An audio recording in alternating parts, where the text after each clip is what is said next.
పాఠశాలతో కుమ్మకైతున్న ఎంఓడిఓ వెంటనే అధిక ధరలకు పాఠ్య పుస్తకాలు టైం బెల్ట్ అమ్ముతున్న పాఠశాలపై వెంటనే ఎలాంటి అనుమతి లేకుండా ప్రైవేట్ పాఠశాలలో పాఠ్య పుస్తకాలు టైం బెల్ట్ అమ్ముతున్న పట్టించుకొని డిఓని వెంటనే తీసుకొని పాఠశాల ఫాతిమా పాఠశాల యాజమాన్యంపై వెంటనే పాఠ్య పుస్తకాలు టై బెల్ట్ యూనిఫామ్స్ అమ్ముతున్న పాఠశాలపై వెంటనే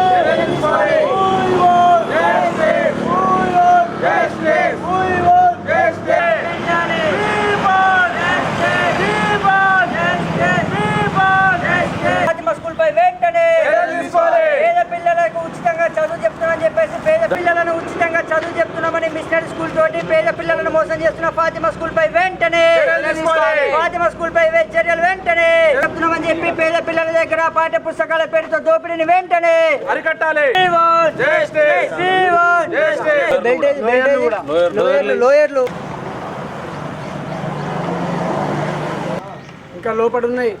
ప్రైవేట్ స్కూళ్లకు ఒత్తాసు పలుకుతున్న ఎంఈఓడిఓలను వెంటనే ఫాతిమా స్కూల్ తోటి కుమ్మకైన ఎంఈఓడిఓలను వెంటనే ఫాతిమా స్కూల్ తోటి కుమ్మకైన ఎంఈఓడి ఫాతిమా స్కూల్ ను వెంటనే టై బెల్ట్ షూస్ ను అమ్ముతున్న ఫాతిమా స్కూల్ పై చర్యలు వెంటనే విద్యార్థి సంఘాల ఐక్యత విద్యార్థి సంఘాల ఐక్యత ఫాతిమా స్కూల్ ని వెంటనే విద్యా హక్కు చట్టాన్ని ఉల్లంఘించిన ఫాతిమా స్కూల్ ని వెంటనే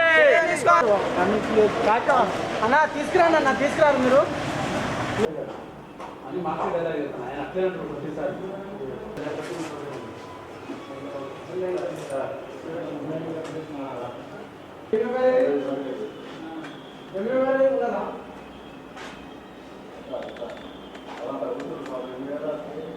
ఫోటోలు ఒక 2 ఫోటోలు తీయండి.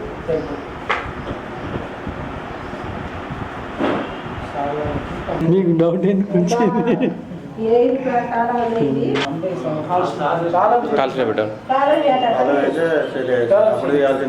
మహబూబాద్ జిల్లా కేంద్రంలో ఉన్నటువంటి ప్రైవేటు పాఠశాల ఫాతిమా స్కూల్లో ఇది విద్యా కేంద్రం కాదు, వ్యాపార కేంద్రంగా మారిపోయినటువంటి పరిస్థితి మనం చూస్తూ ఉన్నాం.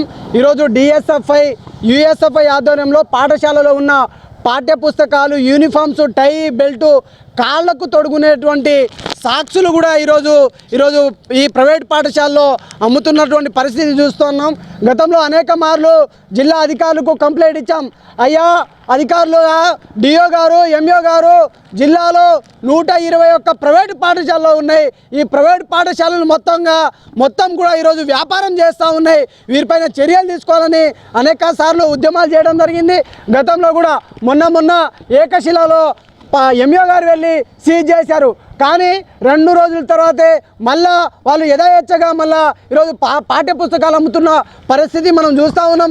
ఎన్నిసార్లు కూడా కంప్లైంట్ ఇచ్చినా ఈరోజు కలెక్టర్ పట్టించుకోవట్లేదు, జిల్లా డిఓ గారు పట్టించుకోవట్లేదు.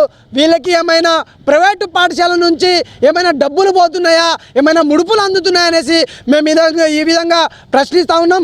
తక్షణమే జిల్లా అధికారులు స్పందించి వీళ్ళపైన చర్యలు తీసుకొని తక్షణమే ఈ పాఠశాల ఫాతిమా పాఠశాల గుర్తింపు రద్దు చేయాలని మేము డిమాండ్ చేస్తూ ఉన్నాం. ఈరోజు మేము విద్యా వ్యాపారం చేయట్లేదు, మేము తక్కువ ఖర్చులకి తక్కువ ఫీజులకి ఈరోజు మేము వాళ్ళకి చదువు చెప్తామని చెప్తున్నారు. కానీ విద్య ఇది పాఠశాల లాగా లేదు. ఈరోజు ఒక ప్రైవేటు చెందినటువంటి బట్టల దుకాణం లాగా ఉంది. తక్షణం ఎంఓ గారు ఇక్కడ ఉన్నటువంటి టై బెల్ట్ పాఠ్య పుస్తకాలు అన్నింటినీ సీజ్ చేయాలా, వీళ్ళ గుర్తింపు రద్దు చేయాలని మేము డిమాండ్ చేస్తూ ఉన్నాం. డిఓ గారి ఆదేశం ప్రకారము మరి ఈరోజు మన ఫాతిమా స్కూల్ని పరిశీలించడం జరిగింది. దాంట్లో నిజంగానే వాళ్ళు మరి బ్యాడ్జీలు, టైలు, బెల్టు, బ్యాడ్జీలు, షూసు, వాళ్ళ యూనిఫాము, ఆ బుక్స్, వాటి మీద నోట్ బుక్స్ పైన కూడా వాళ్ళ ఫాతిమా స్కూలు బ్యానర్తోని వాళ్ళు పుస్తకాలు ప్రింట్ చేసి అమ్మడం అనేది జరుగుతుంది. ఈ సందర్భంగా పై అధికారుల యొక్క ఆదేశానుసారము వచ్చి ఆ గదిని సీల్ చేయడం అనేది జరిగింది. ఈ విషయాన్ని పై అధికారులకి రిపోర్టు ద్వారా కూడా తెలియజేస్తాం.